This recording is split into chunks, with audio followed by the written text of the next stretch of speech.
So, kama ni tunajifunza leo jinsi ya kusave, leo jinsi ya kusave. Nimeongea Instagram na narudia darasa liko WhatsApp kama wewe ni mgeni, namba yangu hapa cha kwanza. Kanunue, link iko kwa bio kwenye magrupu ya Instagram sana, lakini WhatsApp nataka ufungue account ya benki. Hiyo ndio assignment ya kwanza tutakupa darasani. So, tuendelee my dear. Kafungua account ya benki. Jinsi ya kusave kwa wale ambao hawajui kusave wao. Ulionyesha tu unapata hiyo ATM yako. Alafu mwisho wa siku lazima kama unazo utanionyesha account yangu hii, alafu unaweza kulia benki fulani ziko nataka mimi wazazi wabaya sio wajomba nimelogo hujalogwa ndugu wangu. Tafutie vibubu vitatu unifundishe jinsi ya kusave hapa WhatsApp kwa kupitia Instagram.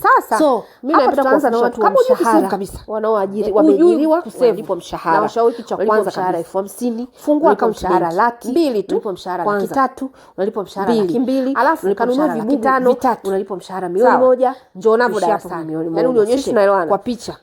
Madam tukianza na wale wadada wa benki yoyote Tanzania kazi za nyumbani unaweza na vibubu vyangu kwa sababu wewe hujui kulipa kodi, hujui kulipa umeme. Huo ndio ushauri wa kwanza kwa mtu ambaye anapenda kusave. Yaani wewe kwamba yuko serious. Darasa alienda hela inaingia inaelewana. Kwa kokote uliko nenda kanunue kibubu. So kama dada wa kazi au ni nani nitaka nione vibubu. Ni wewe tunaanza darasa mpaka nione wanafunzi wangu wana vibubu. Jinsi ya kutumia kibubu kokote uliko nasikiliza hii ujifunze zaidi jinsi ya kusave. Ngapi vitatu. Kibubu cha kwanza utakilebo 60%.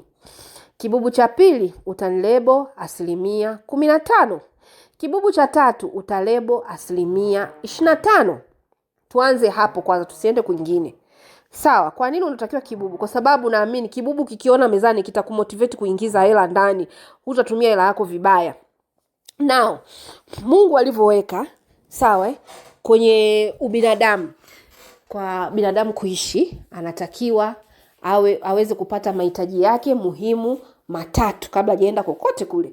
Mungu aliweka kila binadamu awe na mahitaji matatu aweze kuyapata akiwa anaishi duniani kama binadamu. Sisi tunaelewana sio mnyama kama binadamu. Mahitaji muhimu ya binadamu matatu naye yanakuaga ni chakula. Yaani hata kama unalala porini, chakula kwanza. Chakula nikiongelea chakula na maana chakula, maji. Chakula huwezi kula bila maji. Sisi tunaelewana. Acha na milkshake na majuisa. Huna hela unahitaji nini? Chakula na tukisema chakula na maana ni chakula na maji. Sisi tunaelewana. Kwanza ni chakula. Pili malazi. Unalala wapi? Ukishapata chakula ukashiba, utatafuta sehemu ya kulala ili ule kistaarabu, sio unakula porini kama mnyama. Unalala wapi? Unaishi wapi? Ndio maana ya malazi. Utatafuta nyumba, utakodi, utalipa kodi. Sisi tunaelewana? Ndio malazi. Sisi tunaelewana? Kwa hiyo kibubu cha kwanza kitakuwa 60%, utakiandika chakula na malazi kwa chini. Sisi tunaelewana? Kibubu cha pili cha 15%, mahitaji muhimu ya binadamu ya tatu ni mavazi. Sisi tunaelewana? Mavazi. Ukishakula, ukashiba, ukalala, utahitaji nguo za kuvaa. Utakiwa kutembea uchi wewe. Sasa wengi mnachokifanya watoto wetu ni kwamba wameenda kutafuta nguo ili mlale na njaa. Wameenda kutafuta iPhone ili ulale na njaa. Wameenda kutafuta Netflix simu ili ulale na njaa. Yaani mimi nikipata bando tu, yaani ili mradi na sehemu ya kuishi. Yaani wewe unavuka mfumo wa Mungu, Mwenyezi Mungu. Mungu alisema ni chakula, malazi, mavazi. Wewe unataka kuvaa kwanza, upake makeup, ujipodoe upendeze, upige mini, upige jinsi, hata usipokula. Lakini upendeze upate Bwana.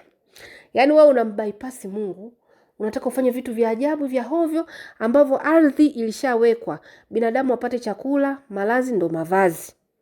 Ndio maana unaishia kukauka, huvipati vyovyote, unaishia kuuza hiyo simu, unataka kula. Kwa hiyo tumia akili. Cha pili nimesema kibubu cha 15%, utakijaza utakiandika mavazi. Sisi tunaelewana? Kibubu cha tatu cha mwisho kitakuwa ni 25%.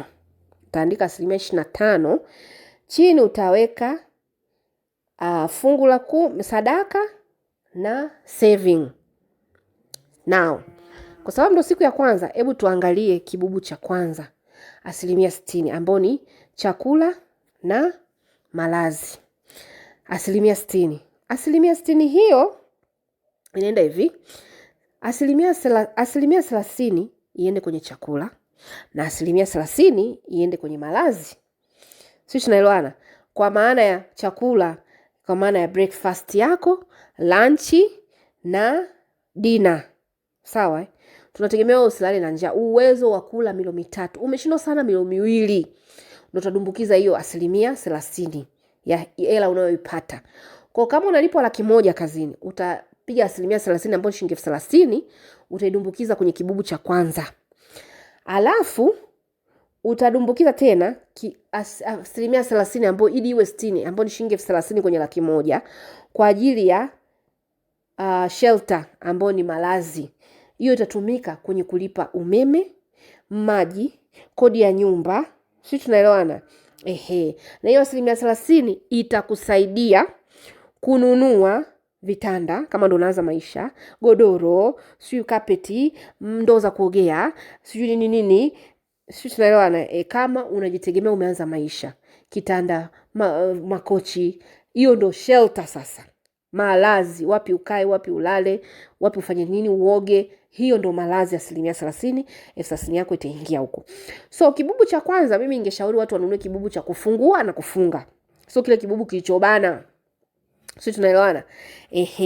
Kwa kwenye upande wa chakula pia hiyo asilimia 30 pia inunue vyombo vya kupikia, inunue vijiko, sahani, na pia kwa sababu tunajua sisi watu wa Dar es Salaam na watu ambao wako kwenye mikoa ambao ni nginja unaamka asubuhi na urudi jioni. Sisi watu ambao tuko busy tunakulaga mara 2 kwa siku. Ukipiga heavy breakfast yako asubuhi, mchana uwezi kula. Utakuja tena kula jioni saa 10, utaingia kulala. So utakuwa na milo. Kwa hiyo jiangalie sana kwenye chakula. So unakula mpaka unapasuka. Save ili hiyo asilimia 30 ya msosi iwe ni utumie pia kwenye nauli zako za kwenda kazini. Ili kupata hiyo 100,000. Sisi tunaelewana? Kwa hiyo hii hela itakuwa ni rahisi sana. Kama wewe unakuwa una kazi zako hapo huko, yani huendi utumii usafiri, utumii nauli, utumii nini, yani upo kwa hiyo inakuwa ni rahisi sana kusave. Sisi tunaelewana? Haya. Kusave zaidi, kiundani zaidi kwenye kibubu cha kwanza asilimia 60. Sasa njoo WhatsApp mdogo, mimi naomba nishi hapa, uzidi kusoma zaidi jinsi ya kusave mdogo anti. Sawa, wageni karibuni WhatsApp. Namba yangu hii hapa, mje msome zaidi jinsi ya kusave. Darasa sio bure, unalipia mdogo. Karibu sana wageni, karibu sana wenyeji, subscribe, like, comment na kushare kwa